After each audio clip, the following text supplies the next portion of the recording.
Uma breve história da humanidade. Sapiens. Vídeo 19. Edição, 30ª edição, página 68. Paz ou guerra?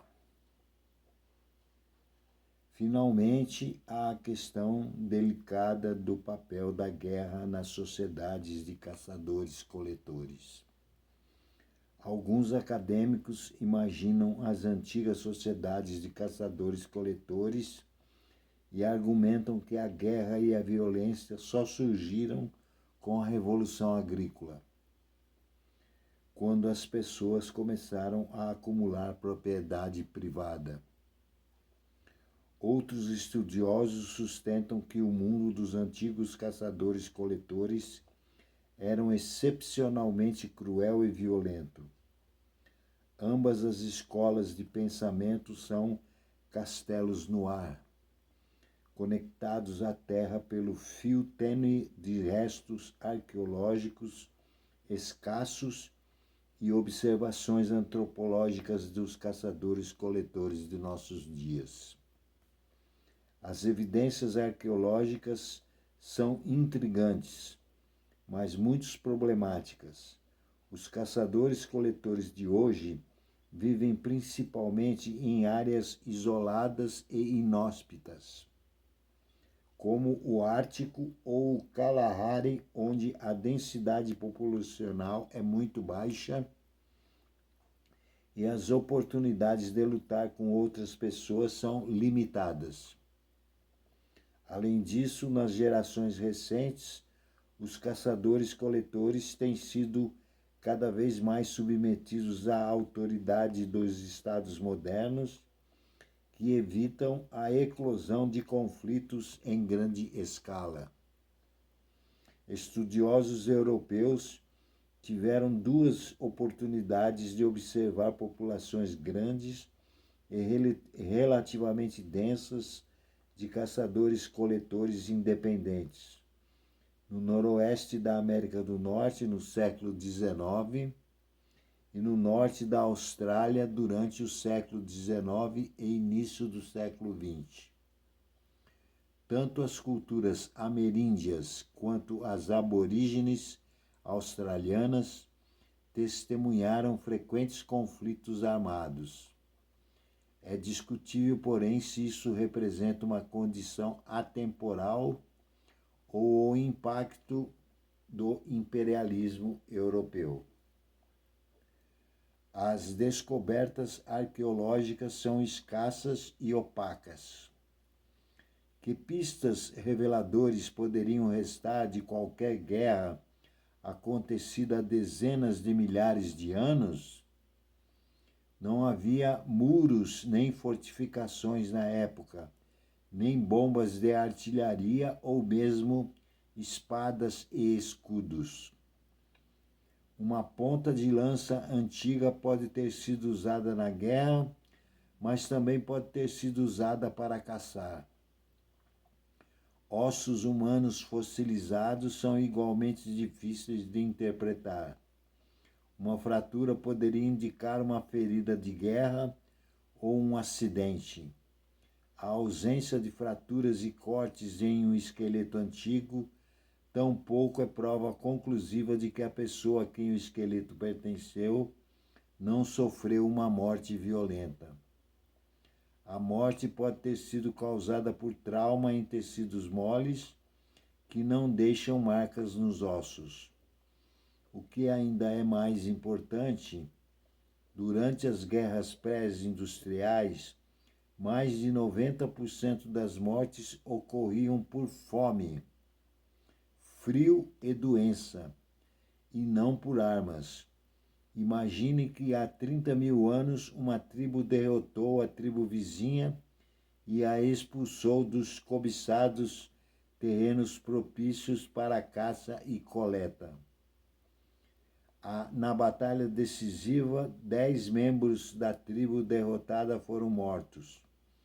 No ano seguinte, outra centena de membros da tribo perdedora morreu de fome, frio e doença.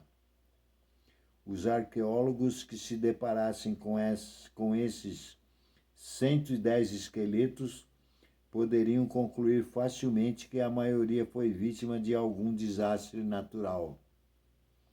Como poderíamos afirmar que todos eles foram vítimas de uma guerra impiedosa? Devidamente alertados, podemos agora nos voltar para as descobertas arqueológicas. Em Portugal, realizou-se um levantamento de 400 esqueletos do período imediatamente anterior à Revolução Agrícola. Apenas 2 esqueletos apresentavam marcas nítidas de violência. Um levantamento similar de 400 esqueletos do mesmo período em Israel revelou uma única fratura em um único crânio que poderia ser atribuída à violência urbana. Um terceiro levantamento de 400 esqueletos de vários sítios pré-agrícolas no Vale do Danúbio encontrou indícios de violências em 18 esqueletos. 18 em 400 pode não parecer muito, mas na verdade é um percentual muito alto. Se todos os 18 realmente foram mortos de forma violenta, significa que cerca de 4,5% das mortes no antigo Vale do Danúbio foram causados por violências causadas por violência humana. Hoje, a média global é de quase 1,5%, considerando guerras e crimes. Durante o século XX, apenas 5% das mortes humanas resultaram de violência humana. E isso em um século que viu as guerras mais sangrentas e maiores genocídios da história. Se essa descoberta foi representativa, o antigo Vale do Danúbio foi tão violento quanto o século XX. As descobertas deprimentes sobre o Vale do Danúbio, não corroborados por uma sequência de descobertas igualmente deprimentes em outras regiões. Em Jabel Sarraba, no Sudão, descobriu-se um cemitério de 12 mil anos contendo 59 esqueletos. Pontas de flecha e de lança foram encontradas incrustadas ou caídas perto de ossos de 24 esqueletos. 40% dos encontrados. O esqueleto de uma mulher revelou 12 ferimentos na caverna de Ofnet, na Baviera. Os arqueólogos descobriram os restos de 38 caçadores-coletores, em sua maioria mulheres e crianças, que foram atirados em 2 valas. Metade dos esqueletos, incluindo algumas crianças e bebês, apresentavam claros sinais de ferimentos por armas humanas, como porretes e facas.